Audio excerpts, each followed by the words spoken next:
আমাকে যন্ত্র করাই রাখতো, তারপরে আবার আবার এখানে হাত পাততাম, তার আবার হ্যান্ডকাপ লাগাইতো, লাগানোর পরে এইখানে নিয়ে আসছে এই রুমটা পর্যন্ত মাত্র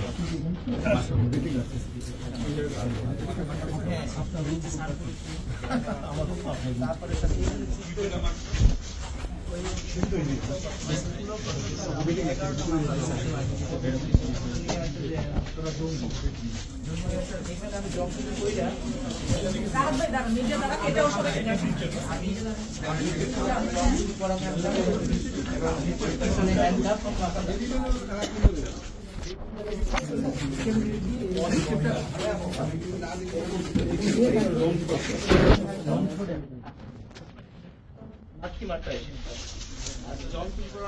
বলতে পারতাম না, যদি বলতাম তাহলে এটা এদিকে বেরি থাকতো আর এখানে থাকতো এরকম, পিছনে থাকতো বেরি হ্যান্ডকাপ, আর এর সাথে দুটো হেলান দিলে লাথি মারতো।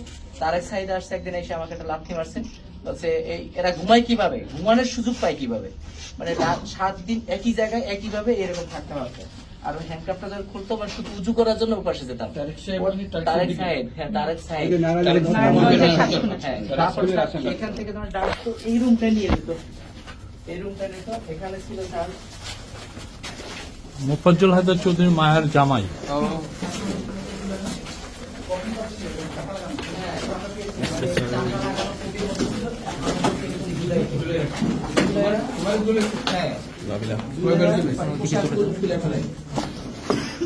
এগুলো সাউন্ড ছিল চিল্লা পাল্লা করতাম, সাউন্ড দিকে যেতাম।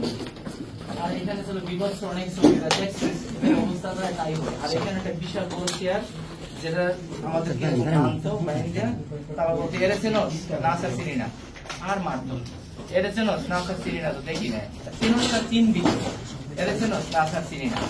তারপর আবার এটা ঝুলে আবার তোদের কারেন্ট শর্ট, তখন পোশাক তুইলা মানে গোপন আগে কারেন্ট শর্ট হতো। আর ওদের বিভিন্ন টিম থাকতো। আর যখন আমি এখানে বসেছি তখন আমাকে বলছে স্যার এরা যখন গেছি একটা গিরেছে, তখন বলছে স্যার শুয়ার বাচ্চা ওখানে নামাজের দাওয়াত দিচ্ছে, নামাজের কথা বলছে, তোমরা নামাজ পড়বা। এইটা সে এত কুত্তার বাচ্চা, সে নামাজের দাওয়াত দেয়, ওখানে সে নামাজের দাওয়াত দেয়। আমি স্যার একটা গিরেজে গেতাম ওই যে মোটরসাইকেল সারানোর জন্য, ওখানে বলতাম যে তোমরা নামাজ কালাম পড়বে, নামাজ পড়ো না খাই। ওরা যখন ওখানে গেছে বলছে তো নামাজ তো আমাদের ভালো কথা বলছে, নামাজের জন্য বলছে। স্যার ও একটা শুয়ার বাচ্চা, ওখানে নামাজের কথা বলছে। আমি বলতাম যে স্যার আপনি তো মুসলমান, আমি মুসলমান, নামাজের কথা বলে স্যার দেখেন তেজ বেরি পায়, তারপরও কত তেজ, আবার মারতো স্যার বাইরে। এগুলো সব স্যার ওদের লাঠি ভেঙে যেত। আচ্ছা, এখানে আমরা এইটুকু লাঠি পেয়েছি, যেগুলোর মাথায় একটু ন্যাকড়া পেঁচানো ছিল, এতটুকু কাটি লাঠি। এটা কি ওরা কি করতো, এরকম হ্যান্ডকাপটা দিয়ে আবার এরকম একটা ভিতরে ঢুকাইতো, উল্টা ঢুকাইতো, উল্টে তখন পায়ের নিচে পিটাইতো, পায়ের নিচে এমন পিটাইতো যে মনে করেন আনলিমিটেড, পায়ের পাতার নিচে পিটাইতো। আর এগুলো সাউন্ড প্রুফ ছিল স্যার, এগুলো ছিল এমন এমন ছবি, এমন এমন অবস্থা। এখানে আপনি ছবির কথা বলছিলেন, কি কি ছবি ছিল? এখানে মনে করেন যে এমন মায়ের এমন করছে যা দেখলে আপনি ভয় পাবেন। ওই ছবিগুলো এখানে টানায় রাখেন? হ্যাঁ, এখানে এই রাখতো, এগুলো ঝুলে রাখতো। আর এমন অনেক ইনস্ট্রুমেন্ট, এখানে মায়ের অনেক ইনস্ট্রুমেন্ট থাকতো এইসব জায়গাগুলোতে, অনেক ধরনের যন্ত্রপাতি। আপনার নামটা ভাই, আপনার নামটা একটু বলেন। রাহাত পুরো নাম? আমি গার্মেন্টস ব্যবসায়ী গোলাম সরোয়ার রাহাত। আমাকে আমার একটা ছেলে আমার ওটা নিয়ে রওনা দিয়ে ওখান থেকে রাস্তা থেকে প্রথম কাউন্টার দিয়ে দেবো, তারা নিয়ে যায় আমাকে, নিয়ে সিটিডিসি। কোন সালে? এটা হলো 14 সালে। নিয়ে আমাকে প্রথম 3টা মামলা দিয়ে ওটা ঢাকা, ওখানেই আমি খালাস পেয়েছি 4 বছর পরে। অ্যাকচুয়ালি 43 বছর আমি জেলে ছিলাম। জেলে থাকা অবস্থায় স্যার আমাকে একের পর এক মামলা দিয়ে, আমি বের হইতে না পারি। তারপরে স্যার ওখান থেকে ময়মনসিংহে নিয়ে জঙ্গি মামলা লাগাই দিয়েছে স্যার। জঙ্গি মামলা লাগাই ওখানে আমি হাজিরা না দিলেই স্যার জামিন কেটে দেয়। আমি দেশে বাড়ি যেতে পারি না, বাইরে আসলে সময় দিতে পারি না, কারণ সপ্তাহে সপ্তাহে হাজিরা থাকে। এখন আমার 13টা মামলা স্যার, 3টা খালাস পেয়েছি, 10টা আছে। আমি ভিতরে থাকা অবস্থায় 16 মাস অবস্থায় আমাকে মার্ডার মামলা দিচ্ছে, এবং ডিবি নিয়ে বলে তুই এইভাবে স্টেটমেন্ট দিবি, এগুলো বলবি, এগুলো করবি। তুই শিবিরে মাসুদ রে চিনি স্যার, তোরা তো পাশের রুমে থাকে না, তাহলে জি স্যার ওর লাগে তোর সম্পর্ক। আমি স্যার সম্পর্ক নেই, বলছে এইটা ছোট মীর কাসেম, এটাও অর্থ যোগান দেয়। আমি বলতো তুই জঙ্গি নাই, বাট তুই জঙ্গির অর্থ যোগান দেয়, আমাকে জঙ্গির অর্থ যোগান দেওয়া না। স্যার এখানে ছিলাম স্যার, এখানে আমাকে রাখছে 7 দিন, এবং আমার অনেক সাইন আছে। ওই রুমে একটা নিয়ে ডিজে ফের লোক আসতো, অনেক পিএস স্যার আছে, মানে তারেক সাইজ স্যার। তো উনি আসলে মনে করেন যে অন্য তখন মারতো, ওরা তখন বলতো যে সাইন করো, অনেকগুলো সাইন রাখতো। আমাদের 5-6 জন ছিলাম। আর এই পাশে একটা রুমে বসে ওদেরকে একটু দেখাতো, কিছু দেখা। তখন এই পাশে কিছু লাশ ছিল স্যার, মানে তারা ওই রক্তের উপরে ওরা পাড়াইছে। ও আমার আরেকজন কেস পার্টনার, এখনো জেলে আছে 11 বছর। মানে যে ছিল আমার স্টোর ইনচার্জ সহকারী, ওরেও নিয়ে আসে এই মামলায়।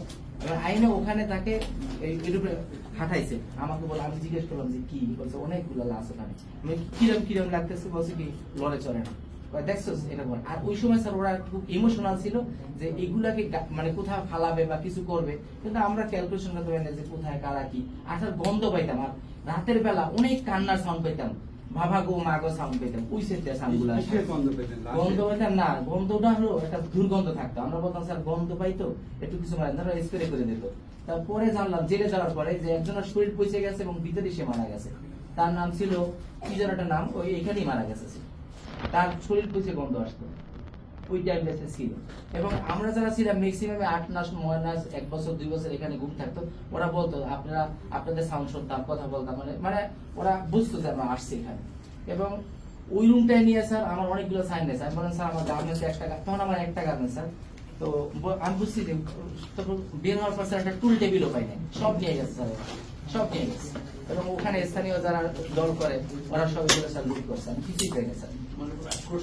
আমার উপর আক্রোশ হলো স্যার যে ওই যে ছেলেটা স্টোর ইনচার্জ ছিল, ও ছিল জামার শিবিরের, ওরে আমি চাকরি দিছি, বলছে এটার এখানে। তারপরে আমি এখানে, ওখান থেকে তারা আস্তে আস্তে করে আমাকে ই করে। তারপরে স্যার আমার কাছে বড় একটা অ্যামাউন্ট চাইছে, যেটা 1 কোটি।